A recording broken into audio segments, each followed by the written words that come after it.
네, 안녕하십니까. 우리 1차 1부에서 그냥 열띤 강의를 저희가 들어가지고 전부 다 아주 지금 다 머리가 좀 뜨거우실 것 같은데 또 새로운 이야기들도 많이 들었고 또 이게 플랫폼의 이렇게 새로운 어떤 개념들을 또 저희가 또 새롭게 배우는 좋은 시간이었던 것 같습니다. 이제 2부에 이어서 2부를 진행하겠는데 시간은 언제까지 끝내야 됩니까? 5시 반. 아, 그래요? 그러면은 우리 2부에서는 이제 패널 토론 세 분이 있으시고 그다음에 그 또 플로우에서도 지금 오늘 사실은 일부에 대해서 질문이 좀 많이 있을 것 같은데 플로우에서도 좀 질문들을 좀 받도록 하겠습니다. 그래서 제가 볼 때는 40분, 50분이니까 패널당 한 8분 정도로 발표를 할까요? 8분 정도. 패널당 8분 정도로 발표를 하고 그다음에 나머지 시간들은 우리 플로우에서 좀 질문을 좀 받으면서 마지막에 마무리를 하도록 하겠습니다. 어쨌든 간에 이 젠슨 황이라는 분이 1990년대 후반에 서울의 용산 전자상가를 뛰어다니시면서 이 그래픽 카드를 그때 막 이제 우리나라 상황을 보니까는 그때 아마 우리가 그 IMF를 맞고 나서 PC방들이 이제 막 생기기 시작할 때였답니다. 그 PC방에 들어갈 그래픽 카드들을 이제 팔면서 이제 이 사업을 시작하신 분인데 이제 30년이 채 안 됐는데 지금 30년 만에 어떻든 세계 1위의 시총 회사의 대기업의 CEO가 되셨고 또 지금 현재는 이 AI 대전환의 시대에서 이 인류에게 지금 어떤 AI 지금 문명을 지금 설계하는 최고 어떤 리더처럼 지금 부각되어 있는 상황입니다. 지난 30년 동안의 변화가 이 한 회사도 컸지만 이 한 사람의 이 비범함이 전 세계를 지금 새로운 세상으로 지금 이렇게 설계해서 이끌어가고 있는 상황입니다. 또 요즘에 이 AI 이 변화는 지금 뭐 온 세계가 지금 뭐 하룻밤 자고 나면 세상이 뭐 이렇게 바뀌고 다른 제품이 나올 정도로 정신이 없을 정도인데 하여튼 오늘 일부에서 강의했던 강의 내용하고 강의는 아니죠. 강연 내용하고 또 이 패널 분들이 생각하시는 또 여러 가지 어떤 좀 인사이트들을 좀 잘 말씀을 해주시고 시간을 좀 이렇게 잘 지켜주시기 부탁드리겠습니다. 그럼 가나다 순으로 진행을 하도록 하겠습니다. 그럼 먼저 우리 제일 오른쪽에 계시는 우리 김영국 충남대 교수님이십니다. 김영국 교수님은 간단하게 소개해드리면 충남대학교 대외협력 부총장을 지내셨고 또 지금 현재는 충남대학교 AI 융합전략연구원 원장님으로 일하고 계십니다. 오늘 멋진 인사이트를 한번 좀 주십시오. 시작해 주십시오. 예, 안녕하세요. 사실 그 충남대학교 대협력 부총장은 지난 4월부터 맡고 있습니다. 근데 임기를 정해놓은 게 2028년 이로부터 있어가지고 그렇게 하신 것 같고, 일단 대덕 클럽에 처음 참석했습니다. 그래서 제가 이 자리에 있을 자격이 되는지 모르겠지만 하여튼 초대해줘서 감사드리고요. 오늘 좋은 강연 들었는데 지금 주제가 확실하게 정해져 있지 않지만 오늘 강연과 관련된 말씀을 이제 드려야 될 것 같은데 아무래도 학교에서 있다 보니까 인재 양성에 대해서 지금 뭐 이런 강연을 여기서 초청해서 한 게 저희가 대덕 연구단지가 생긴 지가 50년 됐잖아요.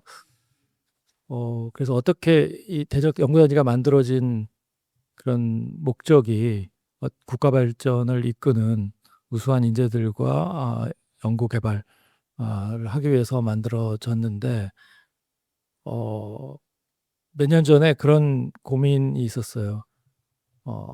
연구 개발 왜 하느냐?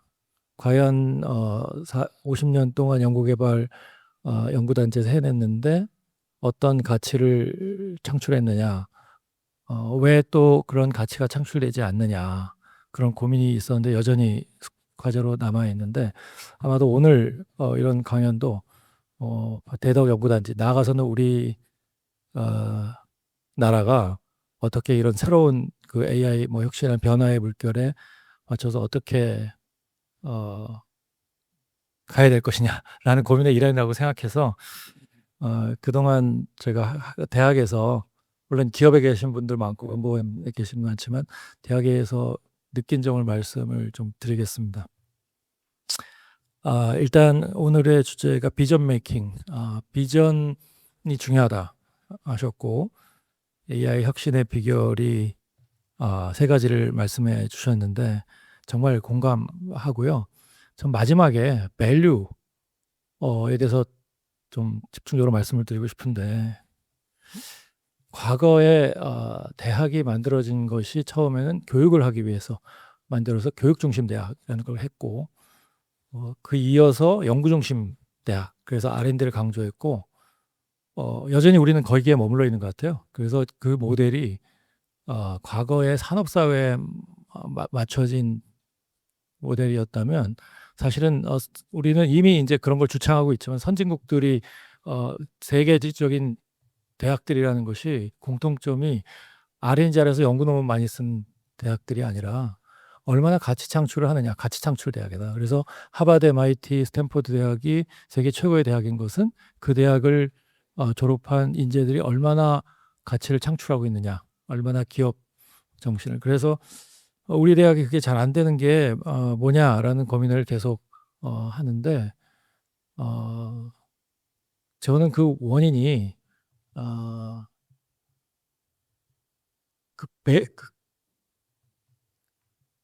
지금 밸류를 창출하기 위해서는 어떠한 요소가 필요한가? 그 말씀을 짧게 드리겠습니다. 이미 말이 길어졌는데 제가 6년 동안 AI 융합대학원 사업을 운영했습니다. 그래서 당연히 요새 이제 기술을 보면 뭐 우리 분야의 ABC, 뭐 AI, 빅데이터, 뭐 컴퓨터 이렇게 했는데 그것이 기술이 정말로 가치를 창출하려면 뭐가 빠져 있죠? 근데 최근에 힌트를 얻었습니다. 그 서울대학교의 차상균 교수님, 은퇴하신 차상균 교수님이 고별 강연에서 그분은 사실은 컴퓨터도 했고 그리고 사실은 이제 기술 개발을 해가지고 그 큰 기술을 이전해서 돈도 많이 벌으셨는데 거기서 말씀하신 것이 ABC 플러스 D 플러스 E였어요. 그래서 이꼴 V였어요. 이게 뭔지 알아맞혀봐라. 그랬는데 결국은 ABC는 기술이고 V는 밸류인데 밸류를 창출하기 위해서는 ABC 기술만 갖고는 안 된다. 그래서 거기에 도메인 지식이 필요하고 마지막에 기업가 정신이 필요하다. 엔터프리너십 필요하다. 그런데 저는 그 고민이 뭐냐면 그러면은 결국은 여기에서 ABC와 D를 결합하려면 그 결국 요새 얘기하는 융합인데 저는 융합을 강조하는 게 역설적으로 융합이 잘 안 된다는 겁니다. 근데 안 되는 이유가 융합을 하려면 소통을 해야 되는데 소통을 하려면 신뢰가 돼야 되는데 여태까지 우리가 그걸 안 가르친 것 같습니다. 교육이. 학과 서로 단과대학 장벽, 학과 간의 장벽, 그리고 교수님들도 소통이 안 되고 같이 일을 하는 거를 못 하는데 어떻게 학생들한테 그걸 요구하겠습니까? 그래서 근데 가장 큰 문제가 교육인 것 같습니다. 그래서 그런 소통을 하고 신뢰를 하려면 서로의 공감을 해야 되는데 지금 모든 사회 문제가 서로 상대방한테 공감을 못하는 상대방 입장에 생각해보는 그 우리 어렸을 땐 되는데 요새는 안 되는 것 같아요. 왜냐하면 그 교육제도가 상대평가 또는 등급제 하기 때문에 내가 안 올라가도 상대가 내려가면 내가 올라가거든요. 그래서 그거를 좀 바꿔야 되지 않을까. 그래서 제가 가치를 창출하고 기획과 정신이란 뭐냐면 제가 생각에는 고객의 입장에 생각하는 건데 고객의 고통을 이해하고 고객의 니즈를 파악해야 되는데 교수님들조차도 나는 세계 최고의 기술을 갖고 있어. 그러니까 팔릴 거야. 라는 생각을 하고 계시더라고요. 그래서 이런 그 어떤 공감하는 것을 어떻게 해야 되나. 그게 우리가 AI가 아무리 발전해도 인간한테 남아있는 고유한 이런 역량이 필요한 역량이라고 생각하고, 앞으로 그 산업 사회를 위한 대학 교육의 모델이나 그런 것들이 지금 뭐 AI 뭐 X 뭐 DX 하는데 그 방향에 맞춰서 다 바뀌어야 되나. 물론 사회 전체도 바뀌어야 되지만 그게 진정한 그 뭐 AX고 DX가 되지 않을까 이렇게 생각을 합니다. 제가 시간이 많이 끌었나요? 마지막으로 혁신이라는 말도 나오는데, 저희는 이제 뭔가를 할 때 새로운 용어를 계속 많이 만들어요. AX 되고 DX 되고 그러는데 사실은 본질을 변한 게 없고 문제는 한 가지인데 용어만 많이 계속 만들어내는 것 같아요. 융합도 그렇고 그다음에 혁신도 그렇고. 근데 혁신의 그런 용어의 뜻을 제대로 파악하지 못하면서 계속 얘기만 하는 것 같습니다. 그래서 혁신에 대해서 얘기를 하면 이런 우를 범하지 않았으면 좋겠어요. 그게 AI 혁신이건 뭐가 됐든 간에 지금 하고 있는 일을 어떤 새로운 도구를 써서 더 잘하는 게 아니라고 생각해요. 그렇게 생각해서 어떤 현상이 일어나냐면 도장 찍는 로봇을 만드는 우를 범하게 된다는 거죠. 그래서 혁신이란 피터 드러커가 뭐라고 했냐면 지금 하고 있는 일을 안 하는 것이 혁신이라고 했습니다. 근데 지금 우리 사회에서 막 하는 것은 지금 하는 거 그대로 두고 새로운 거를 더 하라고 요구를 하고 있어요. AI 나오면 AI 하라고 그러고 뭐 하나 나오면 나오라고. 그래서 저는 그런 쪽이 해결이 돼야 우리가 앞으로 한 단계 더 나아가는 사회나 국가가 되지 않을까 생각합니다. 예, 이상으로 마치겠습니다. 예. 예, 감사합니다. 시간 아주 딱 맞춰주셨네. 어떻든지 뭐 요즘 AI로 인해서 너무나 세상이 빨리 변하고 있지만 또 대학에서도 지금 여러 가지 변화와 혁신이 이제 이루어지고 있는데, 어쨌든 전체적으로 지금 가치 창출이나 비전, 뭐 혁신을 중요한 키워드들을 많이 말씀해 주셨고, 특히 좀 제가 볼 때 융합을 좀 강조를 하신 것 같아요. 그래서 공감이라든지 뭐 소통, 신뢰 이런 것들이 아무리 AI가 변하더라도 이 인간들의 이런 역량들이 좀 필요한 거 아니냐, 본질이 필요한 거 아니냐, 그런 말씀을 주신 것 같습니다. 자, 그리고 두 번째는 우리 유용균 단장님께 부탁을 드려보겠습니다. 유용균 단장님은 원자부연구원의 인공지능 응용연구실장을 지내셨고, 지금 현재 국가과학기술연구회에서 국가과학 AI 연구센터 단장을 지금 맡고 계십니다. 아마 여기 계신 분들은 다 아시겠지만은 출연연에서 아마 AI 쪽으로 가장 액티브하게 지금 활동하고 계시는 분으로 지금 알려져 있습니다. 우리 유영균 단장님의 말씀을 한번 들어보겠습니다. 예. 네. 안녕하세요. 국가과학인공지능연구센터에서 파견 나가 일하고 있는 유용균이라고 합니다. 오늘 토론인데 이제 제가 토론 주제는 제가 마음대로 해도 되는 건가요? 토론 주제가 네. 예. 네. 알겠습니다. 예. 그래서 오늘 저도 이제 너무 재밌게 강의 잘 들었고요. 사실 엔비디아하고는 저하고 좀 인연이 있다고 저 혼자 생각하고 있습니다. 이번에 젠슨왕 왔을 때도 이제 저 초대받아서 갔고, 저는 이제 젠슨왕하고 독대하는 줄 알았는데 한 100명 와 계시더라고요. 그래서 이제 밥만 먹고 나갔는데, 뭐 개인적으로 이제 엔비디아 앰베서더 제가 하고 있고요. 그다음에 엔비디아하고 인연은 아마 아까 엔비디아가 한번 망할 뻔했잖아요. 근데 엔비디아가 처음으로 저기 GPU죠. GPU 가지고 돈을 벌기 시작한 게 버추어 파이터라는 게임입니다. 거기다가 이제 기판 납품하면서 이제 돈을 벌기 시작했는데, 제가 또 버추어 파이터 게임을 열심히 해서 여기 이제 엔비디아의 성공에 제가 어느 정도 일조했다고 생각을 하고 있습니다. 그다음에 이제 뭐 꾸준히 이제 뭐 게임방이나 열심히 이제 게임을 하면서 GPU를 많이 사들였고요. 그다음에 또 이제 딥러닝 하게 되면서 또 이제 GPU들도 많이 썼고, 그 전에는 또 개인적으로 저희가 뭐 하던 일이 수치 해석이라서 GPU 가지고 백열 컴퓨팅 하는 거 조금 했었습니다. 그래서 2012년도쯤에 그때 테슬라 초창기 모델을 저희가 구매를 해서 이게 뭐 고체 해석이나 유체 해석 같은 거 백열을 하는 것들 좀 해석서 코다 이런 데 관심이 있었고요. 그래서 약간 뭔가 컴퓨터 가지고 계산하는 일들을 좀 좋아했어 가지고 이렇게 또 인공지능 하면서 또 엔비디아가 같이 성장하는 거를 또 저도 같이 성장하면서 약간 저 혼자서 엔비디아와 같이 성장했다고 생각하고 있고요. 아쉬운 거는 이제 그때 제가 엔비디아 주식을 샀었어야 되는데 주식을 사지 못하고 이제 약간 그런 게 후회가 많이 되고 있습니다. 그래서 지금 제 엔비디아 지켜보면은 그 뭐 엔비디아 또 저희 이번에 CES 갔을 때도 엔비디아 운 좋게 또 그 저희 같이 일하던 동료가 엔비디아 본사에서 일하고 있어가지고 그때 같이 미팅도 하고 했었는데 그 좀 놀라운 거는 이게 그 정도 세계 1위 정도 되는 큰 규모면은 이게 약간 큰 회사면 어쩔 수 없이 이렇게 느려질 수 있는 부분들이 있거든요.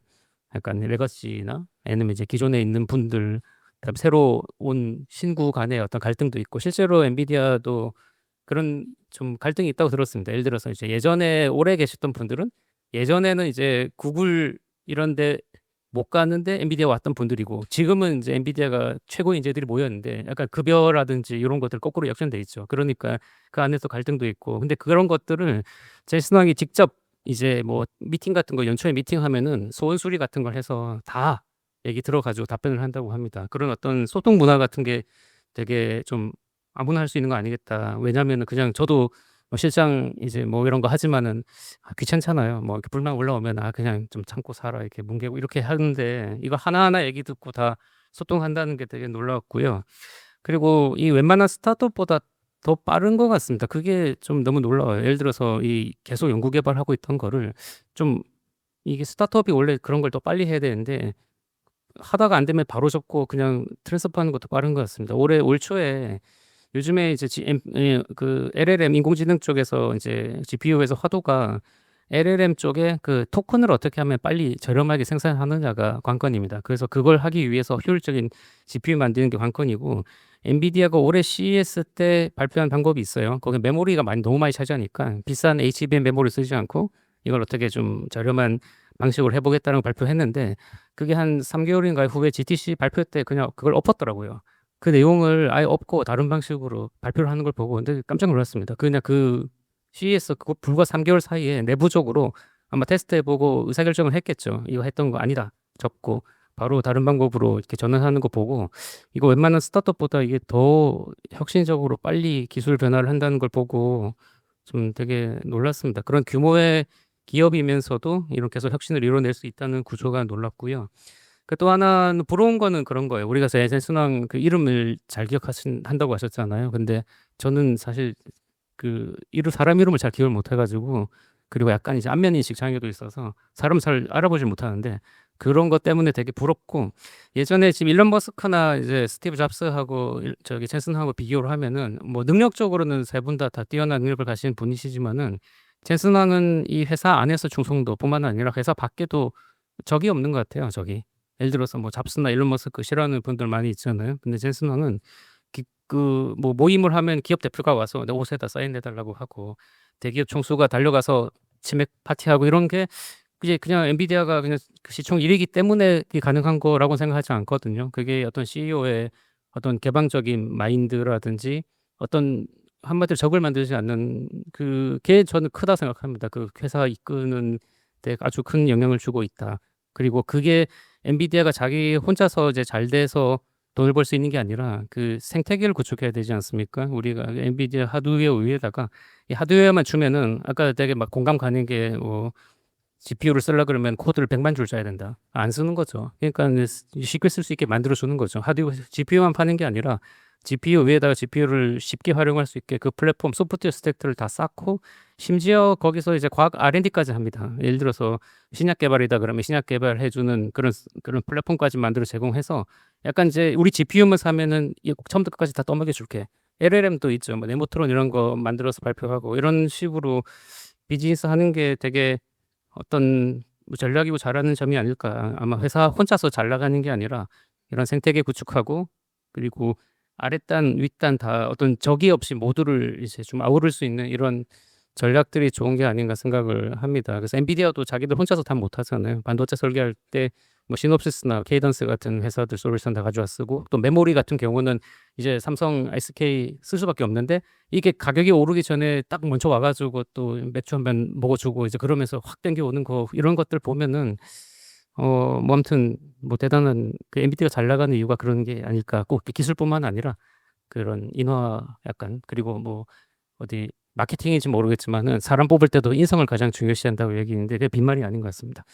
그래서 요런 것들 약간 일상적이고 저희 약간 소개를 좀 하면요. 저희는 이제 국가과학 AI 연구센터라고 해서 그냥 인공지능 연구소는 아닙니다. 제가 인공지능 아주 전문가는 아니고 저희는 이제 예전부터 원자력연구원에서 원자력 분야 그리고 기계공학 분야에서 인공지능을 활용하는 거에 이제 관심이 많이 있었고 최근에는 이런 에이전트 활용해서 연구 과정 자체를 자동화하는 데 많은 좀 관심을 가지고 있습니다. 최근에 뭐 클로드 코드라든지 이런 에이전트 기술들이 발달하면서 그 위에다가 이런 인공지능 서비스들을 되게 쉽게 만들 수 있어요. 아까 이제 에이전트를 처음부터 만들면 진짜 코드를 100만 줄 써야 되는데 지금 이런 플랫폼 위에다가 에이전트를 만들면은 몇 줄 안 되는 코드로 내가 원하는 에이전트들을 다 만들 수 있는 세상이 왔습니다. 그래서 그런 플랫폼 위에다가 어떤 인공지능 과학자를 만들어서 연구하는 분들을 이제 더 이제 자비를 하지 않고 내가 정말 창의적인 생각에만 집중할 수 있도록 집중해 주는 이런 시스템 만드는 데 관심이 있고 그래서 저도 이 플랫폼을 구축하려고 하다 보니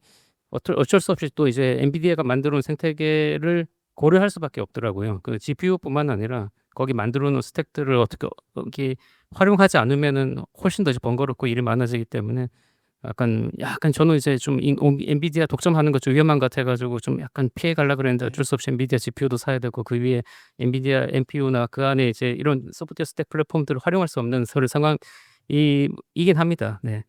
그래서 저희가 약간 이제 저도 이제 시간이 다 돼서 좀 정리를 하면은 저희는 이제 약간 말씀드리고 싶은 거는 이제 저희가 그냥 인공지능이 아니라 이제 과학 인공지능이다. 과학 연구를 가속하기 위한 것을 지원해 주기 위해서 어떤 GPU 플랫폼, 데이터 플랫폼, 그다음에 인공지능 과학 연구를 자동화해 주는 이런 에이전트 플랫폼을 만들어서 모든 출연 연구소에 제공할 예정이고요. 이런 플랫폼 통해서 저희가 모든 서비스를 만드는 게 아니라 이런 다양한 인공지능 과학자들의 공통 기술을 잘 모아서 저희는 AIOS라고 부릅니다. 과학 AI 오퍼레이팅 시스템, 즉 하드웨어로 운영하는 기술 그리고 소프트웨어의 공통 스택을 모아서 저희가 오퍼레이팅 시스템을 잘 만들어 가지고 그 위에 저희도 생태계 엔비디아처럼 과학 연구를 하기 위해 생태계를 잘 구축하는 게 저희의 목적이고 앞으로 열심히 해보도록 하겠습니다. 그리고 저희가 오늘 채용 공고가 나갔는데 저희 채용 공고 저희 사람 뽑으니까 많이 소개해 주십시오. 감사합니다. 네.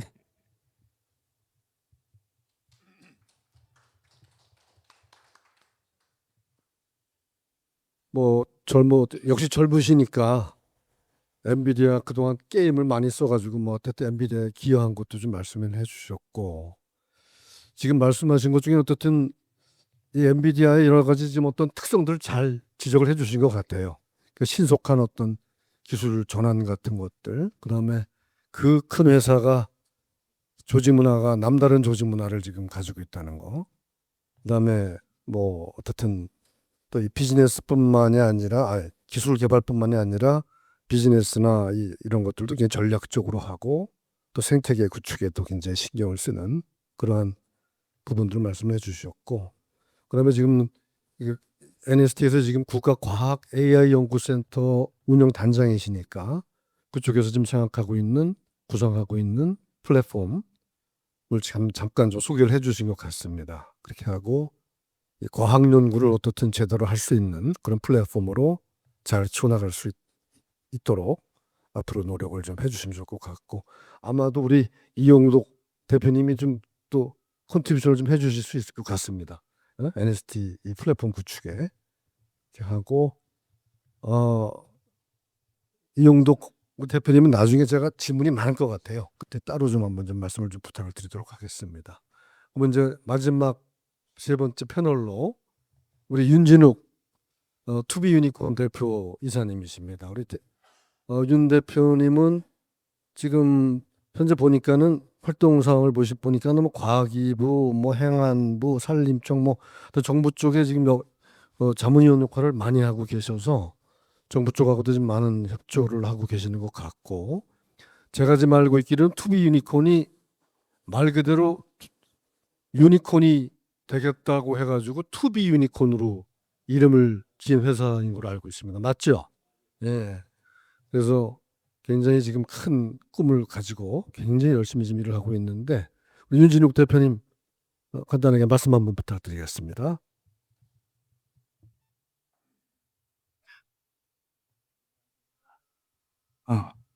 예, 안녕하십니까. 투비유니콘 윤준 대표입니다.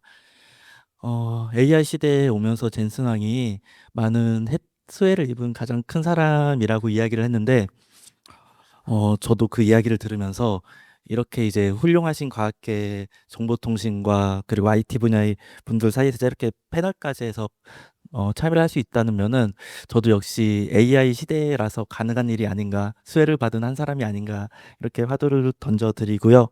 저희 투비유니콘은 AI에서도 일반적으로 말하는 챗봇형 일반 AI는 아니고 미션 크리티컬 AI를 수행하는 기업입니다. 미션 크리티컬 AI라고 하면 저희가 뭐 재난 안전이라든지 의료 분야라든지 실수가 일어나면 안 되는 그런 이제 정확성을 가지는 AI를 구현하는 것이라고 생각해 주시면 될 것 같고요. 조금 더 저희가 간단하게 말씀을 드리면 지금 우리가 많이 쓰고 있는 챗GPT를 이야기를 하면 질문을 하면 저희가 대화를 하고, 근데 만약에 100가지의 어떠한 문장형 질문을 했을 때 나오는 답변인 어느 정도 일관성이 있고 정확성이 있어야 되지 않을까요?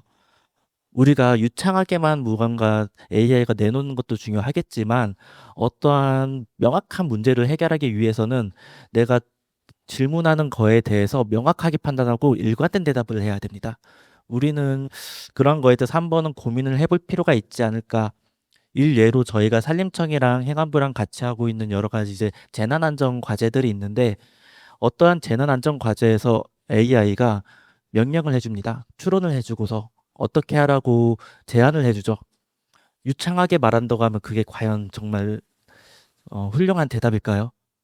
그렇다고 항상 똑같은 대답 말한다고 그거를 잘못됐다고 할 수 있을까요?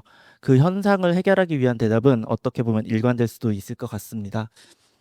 저기까지 이제 저희 기업 소개를 말씀드리고 오늘 포럼의 이제 주요 주제인 AX 기술 개발과 사업화 혁신 전략이라는 명칭을 보고 저희가 미션 크리티컬 AI라는 이런 방향성을 가기 전에 처음에 시작했었던 저희 교육 플랫폼이 있었는데 거기에 대해서 한번 말씀을 드리고 싶습니다. 저희가 런칭한 지 1년 만에 마케팅 비용은 정말로 하나도 안 쏟았는데 정기 1년 반인데 네이버 실시간 검색어 1위까지 올라왔고요. 매년 실시간 검색어가 사라지기 전에 지금도 정체는 돼 있는데 이제 사업을 저희가 전환하면서 회원 수는 10만 명이 좀 넘고 그래도 매년 60만 명 이상이 지금도 사용하고 있는 교육 플랫폼을 가지고 있습니다. 그 당시에 어떠한 플랫폼이었냐면요. 그냥 메모장처럼 빈 노트예요. 빈 노트인데 너가 하고 싶은 것에 뭐 진로에 대한 거라든지 교과에 대한 걸 그걸 적고 기록하게끔 했었던 노트입니다. 그때 많은 분들이 자문을 하고 우리 회사 내부에서도 무언가를 자꾸 툴을 만들어주고 했었어요. 근데 정말 메모장처럼 아무것도 없어요. 아무것도 없고 저장할 때 평가 한 번 해주고 너 이게 글자 수 몇 개야 몇 바이트야 끝입니다. 근데 그 기능이 어떻게 실검 1위 그리고 많은 학생들이 쓰게 됐냐면 그 당시에 학생들이 입시를 들어가면 생활기록부를 잘 작성을 해야 됐는데 우리가 흔히 한글이라든지 네이버 글자 수 세기에 대한 바이트와 글자당 바이트와 생활기록부의 글자당 바이트 수가 달라요. 당연히 꽉꽉 채울수록 잘 좋은 생활기록부가 나오지 않겠습니까? 저는 그 바이트 기능만 넣었을 뿐이었었고요. 그래서 그 바이트 기능을 댄 게 우리밖에 없으니 여기서 네가 맘대로 써서 저장해 했었습니다.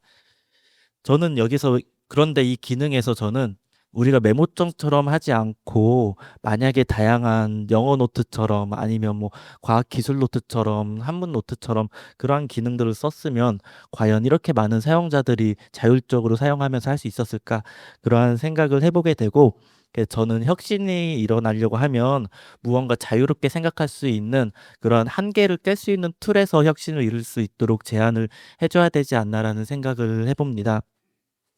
우리나라 국가 정책이 AX로 방향을 잡고 있죠. 여기서 다들 아시다시피 X가 무슨 경험의 X 그런 건 아니고 애벌레가 나비가 되기 위해선 번데기가 되지 않습니까? 번데기가 될 때 애벌레에 있는 모든 내장과 그런 것들을 다 녹이고 마치 물처럼 된 상태에서 다시 재조합하면서 나비가 나와서 그 나비 형상을 해서 X라고 저는 알고 있습니다. 그야말로 뭔가 새롭게 들어가는 혁신이 돼야 되는데 이러한 AX 정책과 앞서서 지금 LLM 랭귀지 모델이라는 LLM을 많이 우리나라 국가가 외치고 있습니다. 다음 세대 AX 혁신을 위해서 들어가야 될 주요 기술은 저는 LLM은 맞다고 하는데 여기에 대해서 저는 한 가지 사실 의문을 품고 싶은 게 있습니다. 저희도 아이템을 내고 직원들한테 외부에 대해서 제가 어떠한 자문이라든지 했을 때 많은 내용들이 LLM 하니까 거의 다 챗봇, AI 에이전트, 문서 해독 기능 거기에 한계를 짓고 있습니다. 저는 LLM이 과연 라지 랭귀지 모델이라고 해서 거기만 바라보는 게 과연 우리가 혁신일까라는 생각을 해보게 되고요. 다르게 저는 사실 LLM을 표현을 했었거든요. 바로 이제 HBUM이라고 해서 Human Brain Understanding Model. 즉 LLM은 하나의 언어 도구가 아니라 인간의 생각하는 구조를 해석하기 위해서 만들어진 기계적 하나의 새로운 모델이었었고, 그러한 모델을 바탕으로 어떠한 새로운 것들을 우리가 새롭게 창제해내고 그런 혁신의 바탕이 돼야 되지 않을까 생각을 하고요. 많은 그 대학생들, 고등학생들도 그렇고 창업가 분들이 LLM을 기반으로 하고 있는데 그 LLM이라는 랭귀지라는 말에 너무 빠져 있지 않고 AI 시대에 다른 이제 인간을 이해하는 하나의 방법론이라는 거를 바탕으로 해서 아이디어도 내고 그 사업화를 했으면 좋을 것 같습니다. 마지막으로 저희 회사에 가장 이제 최근에 이제 외치고 있는 신기술을 하나를 말씀을 드리면, 저도 처음에는 이제 챗봇형으로 이제 시작을 했었겠죠. 아까처럼 뭐 생활기록부 기록하는 거니까 지금 의문을 가져봤습니다. 과연 AI가 사람을 이해한다고 하는데 사람이 보고 그리는 혹은 인지를 하고 있는 글이나 이미지를 이해를 한다고 하는데 그거를 이야기를 해줍니다. 거기에서 이게 어떤 그림인지 어떤 내용인지 요약도 해주고 무언가를 만들어주기도 합니다. 그렇다고 하면 저희는 그거를 다시 복원해야 되지 않을까? 똑같이? 그래야지 정확하게 이해할 수 이해하고 있는 게 아닌가? 그건 이해하는 게 아니라 혹은 포장하는 게 아닌가 복원을 못한다고 하면 이거에 대해서 의문을 가졌고요. 그렇다고 하면 우리가 마치 위성이나 이제 드론이나 많은 뭐 텍스트도 그렇고요. 그러한 대용량의 이미지들이 많이 있죠. 그 이미지들을 우리는 AI에게 정확히 이해를 한다고 하면 정확히 이해한 텍스트적 1GB 이미지를 우리가 통신으로 전송하게 된다고 하면 상당히 많은 트래픽이 일어나거든요. 근데 만약에 글자를 전송한다고 하면 몇 바이트 안 되게 전송하고 받는 쪽에서는 그 바이트를 다시 1GB 되는 이미지로 복원한다고 하면 정말 이해한 게 아닐까? 그런 시멘틱 AI 기술을 하고 있고요. 마지막으로 저희 회사에 좀 홍보를 했는데 그런 시멘틱 AI 기술을 저희 개발하고 하고 있는 회사입니다. 이 말씀을 드리는 이유는 많은 분들이 우리 LLM이라고 하는 랭귀지에 너무 거기에 갇혀 있기보다는 그거를 활용을 해서 어떠한 모든 분야에서 통신이든 제조든 피지컬이든 혹은 위성이든 간에 각 분야에서 활용할 수 있는 게 무엇인가, 꼭 인간이 활용하는 게 아니라 기계조차 활용해야 되는 어떠한 기능이 무엇인가에 대한 그런 기술 개발에 한번 초점을 맞추는 고민을 해봤으면 어떨까 그런 생각을 합니다. 감사합니다. 네, 감사합니다. 박수 한번 좀. 네, 지금 뭐 그 투비 유니콘에서 하는 건 뭐저 재난안전 쪽인 거죠. 미션 크리티컬 AI라는 게 그쪽의 개념을 좀 설명해 주셨고, 어떻든 지금 LLM을 다 지금 추정하고 있지만 또 이 AI 시대에 또 인간을 이해하는 새로운 형태의 어떤 또 좀 더 세멘틱 AI라고 그러셨나요? 그런 쪽의 어떤 새로운 AI 혁신 개념 모델을 좀 지금 많이 연구를 하고 계시는 것 같습니다. 지금 이제 시간이 26분이 돼가지고 약간 40분까지는 가능하다 그랬으니까 지금 한 14분 정도 이제 시간을 이제 챙겼습니다. 그래서 플로어 쪽에서 질문이나 뭐 코멘트나 이런 것들이 있으면 우리 김재수 원장님, 예, 말씀하십시오. 마이크가 흘러가요. 마이로 제가 인서울을 그냥 하겠습니다.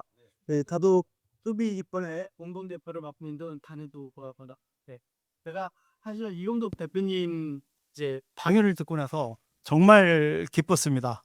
그리고 제가 이렇게 메모를 했는데요. 사실은 이제 젠슨왕의 감동 스토리는 많았잖아요. 근데 저는 결론적으로 오늘 그 바로 AI의 이용덕 대표님의 감동 스토리를 기대하게 만들었어요. 그래서 너무 기뻤고요. 사실 저는 이제 젠슨왕의 어떤 개인적인 그런 질문보다는 사실 지난번에 GTC 2016 대만을 거쳐서 한국으로 올 때 대만에는 14일을 머물고 왜 한국은 4일만 머물렀을까? 그래서 이제 국가 또는 어떤 이 지정학적 전략 차원에서 한번 질문을 드려보려고 그래요. 왜 젠순왕은 대만을 더 사랑하고 있고 한국은 4일밖에 사랑을 안 하고 있나? 우리 이 대표님은 아실 것 같아요. 그래서 전략적으로 왜 그러면 대만과 한국을 차별화하는지에 대해서 한번 답은 없지만 의견을 좀 듣고 싶습니다. 네. 차별은 아니고요. 일단 대만 피를 가지고 있습니다. 국적은 지금 뭐 미국 국적이지만 실은 그 아시아 총괄본부가 대만에 있어요. 타이베이에서 지금 근무하는 직원들이 수천 명인데 대만과 한국의 전략적인 엔비디아 바라보는 스코프가 다른데 첫 번째 대만은요. 아시겠지만 그 그러니까 컴퓨팅에 많은 부품들을 생산하는 전진 기지예요. 예를 들어서 머더보드, GPU 카드를 만들고 그래서 그 대만은 지금 전 세계 독보적입니다, 실은. 그래서 컴퓨팅에 들어가는 모든 페리퍼럴들을 만들 수 있는 기반을 가지고 있고 그다음에 젠슨이 대만을 자주 갈 수밖에 없어요. TSMC가 파운더리가 안 되면 GPU 못 만들잖아요. 그래서 대만 그다음에 또 다른 거는 대만 정부가 그 TSMC의 CEO인 모리챙 박사하고 엔비디아 CEO 젠슨왕 이 두 사람을 대만 정부가 아주 스페셜하게 관리를 잘 해주고 있어요. 그래서 해마다 컴퓨텍스에 젠슨왕이 가는 이유는 뭐냐면 엔비디아 GPU의 확산에 대만의 그 GPU가 나오고 그 다음에 그걸 가지고 만드는 머더보드 이런 CPU 이런 모든 페리퍼럴들 컴퓨팅에 대만이 누구보다도 앞서서 엔비디아가 원하는 스펙을 설계하고 만들어 줘야 되거든요. 그 설계는 엔비디아 제공하지만 그걸 실제 리얼라이제이션 하는 거는 대만의 업체들이 약 20개의 업체입니다. 뭐 아시는 아수스, 기가바이트는 업체들. 그래서 그런 생태계가 돼 있고요. 우리 한국은 잘하는 게 뭐냐? 한국은 근데 하지만 대만은 뭐 우리 삼성하고 SK하이닉스 반도체를 지금 메모리 특히 GPU 컴퓨팅의 메모리의 80% 마켓을 가지고 있는데 이런 거대 인프라에 대한 비즈니스를 우리가 하고 있고요. 현대자동차는 엔비디아하고 굉장히 중요한 전략적인 파트너십이 되어 있습니다. 그래서 큰 기업이 우리나라 기업이 잘하는 게 뭐냐면 한 번 결정이면 전사적으로 수많은 자금과 인력을 집중할 수 있는 우리나라도 엑스큐션 스피드가 되게 빠른 나라예요. 엔비디아에서 봤을 때. 그래서 한국과 대만은 근본적인 부분이라 치면 이걸 실제 확산해 나가는 최종 어플리케이션 단계에서는 한국은 또 나름대로 굉장히 큰 장점을 가지고 있습니다. 그래서 실은 근데 대만에서는 깐부치키고 이번에 삼수 회동을 안 하거든요. 지역 총수들하고. 그래서 차별은 절대 아니고요. 두 나라가 지정학적으로 그다음에 전략적으로 엔비디아의 되게 중요한 컨트리 레벨 파트너십이 대한민국 타이베이하고 코리아 그렇게 말씀드릴게요. 타이베이하고 코리아가 깐부가 되는 건가 보는데. 예. 또라도 질문 있으면은 질문 주십시오. 코멘트도 좋고 또 패널들한테 또 혹시 뭐 질문하실 내용이 있으면 제가 좀 조금만 하나 예. 말씀드리면 아까 우리 윤 대표님 굉장히 좋은 그 말씀에 실제 여러분 LLM의 원초적인 기술은 미국의 빅테크 몇 개사들이 가지고 있어요. 그럼 LLM을 가지고 사업한다는 얘기는 응용이거든요. 실은 원천적인 기술의 확보가 아니거든요. 그 말은 뭐냐면 몇 달 내에 쟤네가 잘 나가 인원과 자금만 있으면 금방 쫓아올 수 있습니다. 그래서 제일 많은 스타트업들이 LLM 베이스로 전부 다 접근하는 애들 100% 다 망했습니다.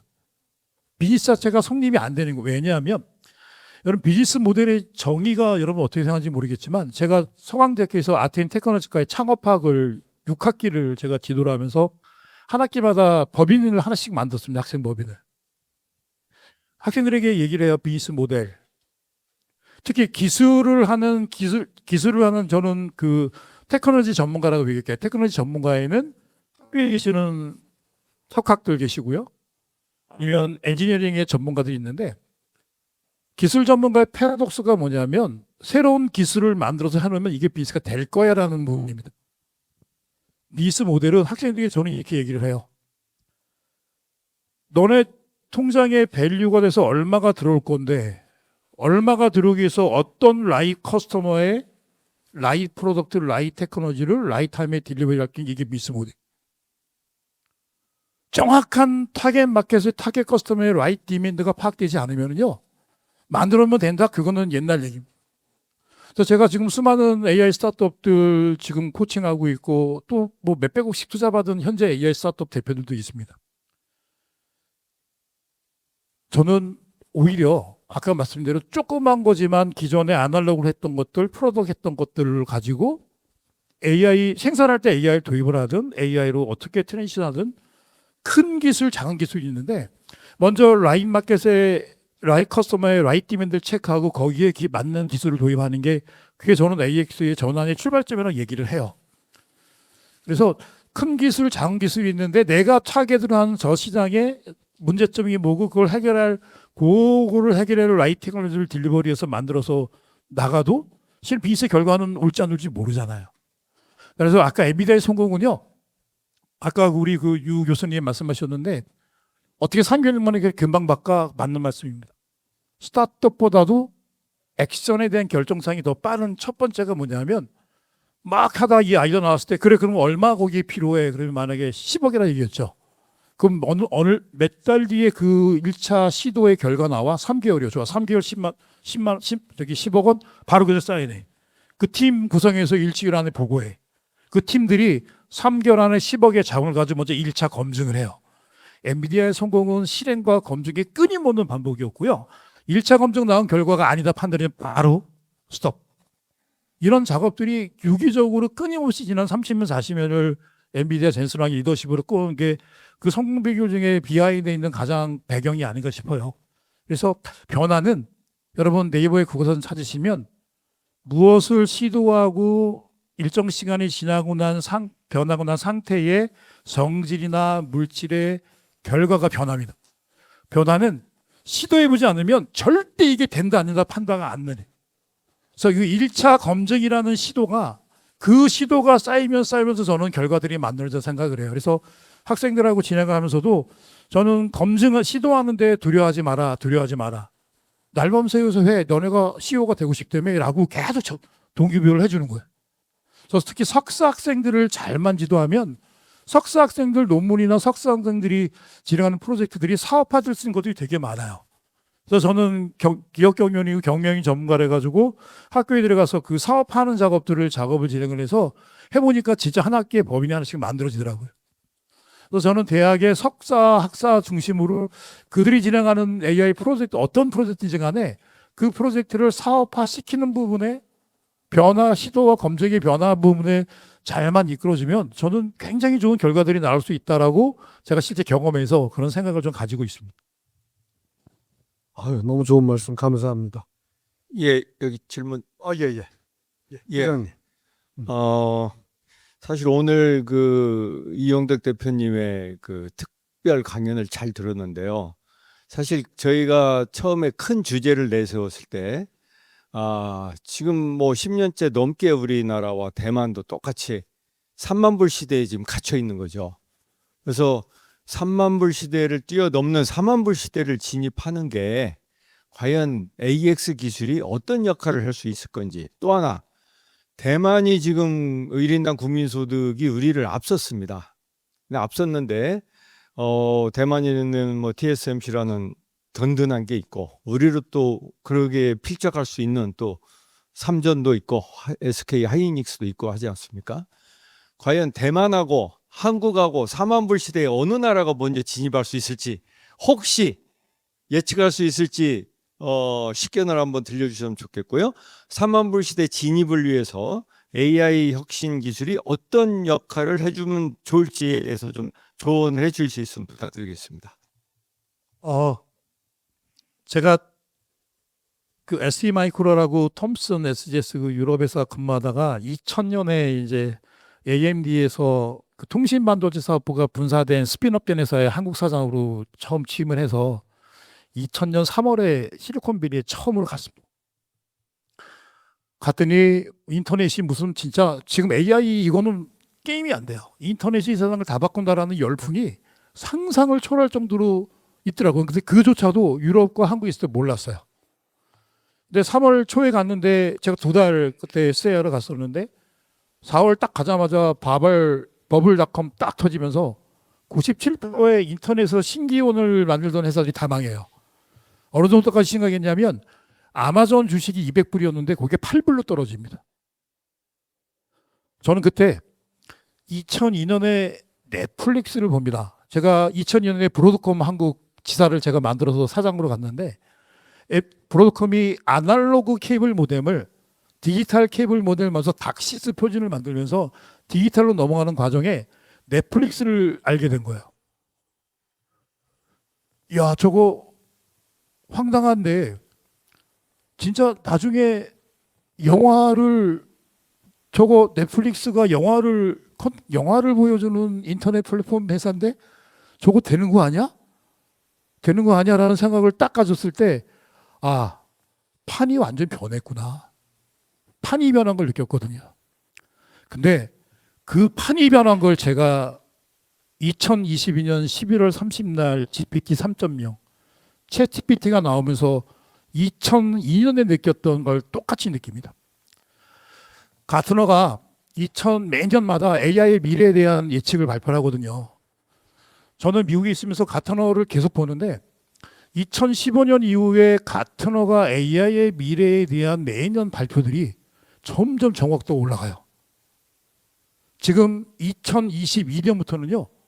가트너의 AI 미래 발표가 정말 어큐러시 레이트가 엄청 높아져요. 여러분 UI 한번 얘기해 드릴까요? 지금 컴퓨터 UI가 그동안 키보드에서 마우스로 갔죠. 마우스에서 이제 터치로 갔다가 지금 UI가 바뀌었습니다. GPT 때문에. 보이스로 바뀌었죠. 여러분 다음 UI가 뭔지 아십니까? 네? 눈? 생각입니다. 2016년 가트너가 2035년 이후에는 인간의 생각이 플랫폼 네트워크에 연결된다고 발표를 해요. 근데 실제 그렇게 가고 있습니다. 테슬라 앨런 머스크가 그 회사 이름이 갑자기 지금 뉴럴링크를 기반으로 해서 10개 이상의 회사들이 지금 가고 있는데 작년 4월에 뉴럴링크 세 번째 뇌에다가 반도체를 집어넣잖아요. 이거를 임플란트라 불러요. 브레인 임플란트. 브레인 임플란트 세 번째 환자가 나와요. 근데 그 친구가 한 달 뒤에 인스타에다가 업로드를 하나 합니다. 나는 뉴럴링크의 세 번째 브레인 임플란트를 받은 루게릭 환자야. 전신 마비고 생각만 하고 뇌만 돌아가는데 나는 오늘 내 생각을 지금 뉴럴링크의 기술로 올리고 있어. 바로 BCI입니다. 브레인 컴퓨터 인터페이스. 그러고 났는데 발표되지 않았지만 뒤에서 어떤 일을 지금 뉴럴링크 하고 있냐면 그 브레인 임플란트 받은 환자에다가 그록을 연결시켰어요. GPT를 연결시켰어요. 여러분 상상할 수 없는 일이 생각의 야외로 지금 테스팅되고 있어요. 자, 혁신. 저는 솔직히 혁신 어느 날 하루아침에 만들어진 게 아니고 혁신은 저는 수많은 시도 검증 끝에 만들어지는 결과물을 그냥 혁신이라고 부른다고 생각을 해요. 저 혁신이라는 단어 별로 안 좋아합니다. 오히려 시도 검증의 수많은 반복의 결과가 결국엔 놀라운 하나의 결과의 결정체가 혁신이고, 자, 그래서 그 BCI는 저는 그래요. 지금 다음에 AI에서 다음에 끌어갈 게 저는 BCI라고 생각을 해요. 그 환자들 루게릭, 알츠하이머, 그다음 뇌성마비 환자에 반도체를 집어넣어서 뇌파를 읽어서 그 사람들이 생각으로 컴퓨터 쓰고 대화를 하게 하고, 그리고 그 석학인 스티븐 호킹 박사 5년만 더 살아계셨으면 분명히 지금의 기술로 더 많은 그 박사의 생각들, 이론을 정립할 수 있었을 건데 하는 생각을 하는데, 반대로 그 브레인 임플란트 환자에 오히려 거꾸로 정보와 학문을 집어넣는다면 그게 지금 그들이 만들고 있는 겉으로 오픈하지 않는 미래입니다. 지금 실리콘밸리는 2주마다 기술이 바뀐다라고 실리콘밸리에서 얘기를 해요. 자, 그래서 저는 기술의 트렌드는, 나가는 트렌드는 수많은 석학들, 그리고 여기 계신 수많은 교수님도 알고 계세요. 그거에서 방향들이 몇 가지로 정해져 있거든요. 근데 끊임없이 그들은 뒤에서 그 5년, 10년, 15년 뒤의 미래에서 계속 나가는 거예요. 나가면서 먼저 만든 결과물들이 나오는 게 혁신이다 저는 생각을 하고요. 그래서 저는 그 혁신의 인사이트를 AI 조그만 우리 학생들 스타트업들 프로젝트지만 그 프로젝트들을 계속 시도 검증하는 작업들을 할 수 있는 생태계가 좀 더 구성되면 좋겠다는 생각을 가지고 있고요. 그거에 가장 중요한 게 엔비디아 성공의 비결이 바로 생태계의 셋업이었었습니다. 그래서 대덕에도 그런 생태계를 만들 수 있는 그런 해나갈 수 있는 어떤 아이디어가 나오면 그거에 제가 조금 이익을 담당할 수 있다면 저도 진짜 뭐 한 달에 벌써 여기 포럼 내려와서 여기서 더 많은 기업들 학교 모아서 그런 인사이트를 주는 작업들을 할 수 있으면 한번 해보겠습니다. 그래서 그런 생태계가 같이 만들어져 나가고 그리고 여러분 AI를 모르면 AI를 잘하는 회사하고 협업을 정확한 계약서에서 협업을 맺는 것도 굉장히 빠른 방법입니다. 엔비디아 그것도 너무 잘했어요. 내가 없는 기술을 사람을 뽑아서 한다 그게 아니라 내가 이걸 하고 싶은데 그러면 AI 그 하는 회사들 찾아서 만나서 파트너십 맺어가지고 그게 바로 에코 파트너. 그래서 에코 생태계를 만드는 것도 되게 중요한 AI 확산의 방법이 아닌가 그렇게 말씀을 드리겠습니다. 예, 감사합니다. 이 대목에서 박수 한번 쳐야 되는 거 아닙니까? 네. 우리 유석현 원장님이 마지막으로 한 번 더 질문을 드리고 싶다는.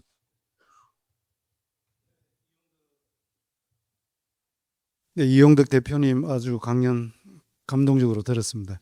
실은 김재수 원장님 아까 질문하고 비슷한 건데요. 이번에 아시아 여행 17일 동안 하셨습니다. 대전 찍고 한국 찍고 미국 이제 미국, 한국, 대만이 이제 뭐 AI 삼각 동맹이라고 하더라고요.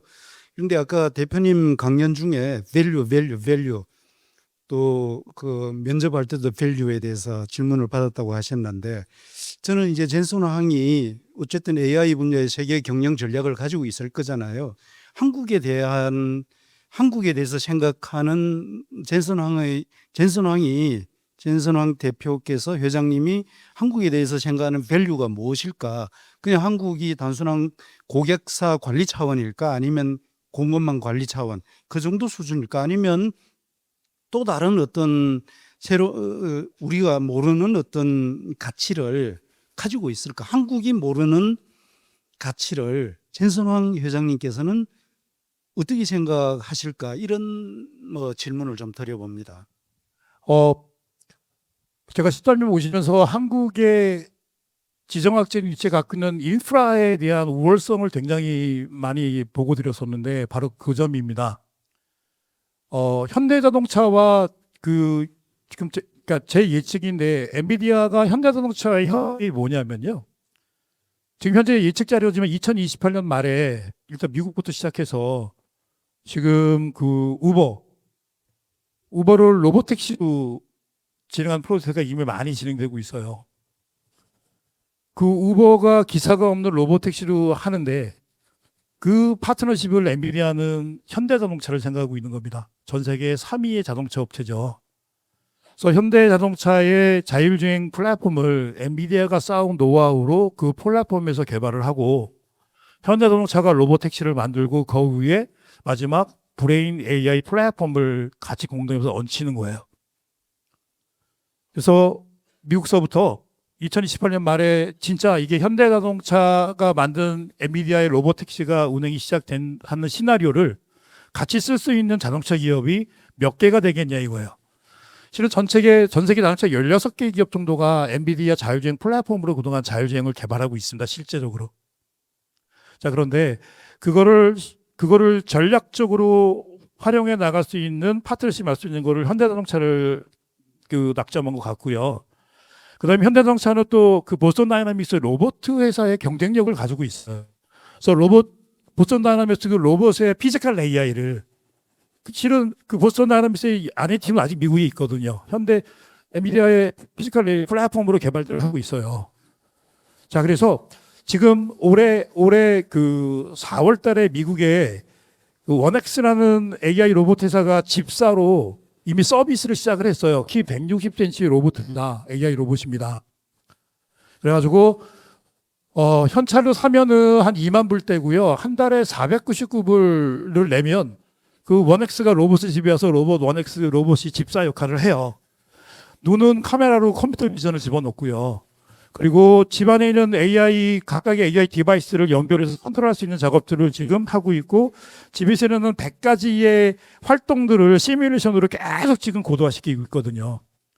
자, 작년 CES 때, 키노트 때 엔비디아 젠슨왕이 키노트 무대 11개사의 로봇을 밑에서부터 쫙 등장시켜요.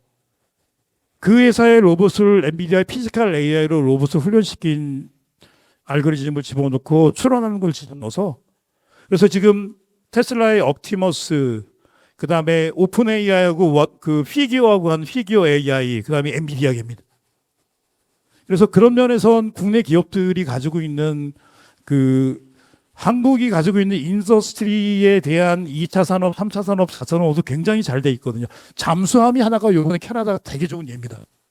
불과 5년 전만 해도 우리나라가 잠수함 그런 거 생각도 못했던 일이 벌어지고 있는 거는 우리가 2차 산업, 3차 산업에 나온 굉장히 산업의 인프라가 너무 잘 돼 있어요. 그런 부분이 지금 엔비디아가 플랫폼 중심으로 각각 디바이스 선을 펼쳐나가는데 되게 좋은 작업 생태계가 구성돼 있어서, 그래서 타이완과 그다음에 코리아는 엔비디아가 같이 기초적으로 만들고 확산해 나가는데 굉장히 좋은 파트너라는 거는 자명한 사실인 것 같아요. 제가 생각하는 개인적인 견해입니다. 자, 그러면 공식적으로 이번에 패널 토의는 이상 마치도록 하겠습니다. 수고 많으셨습니다.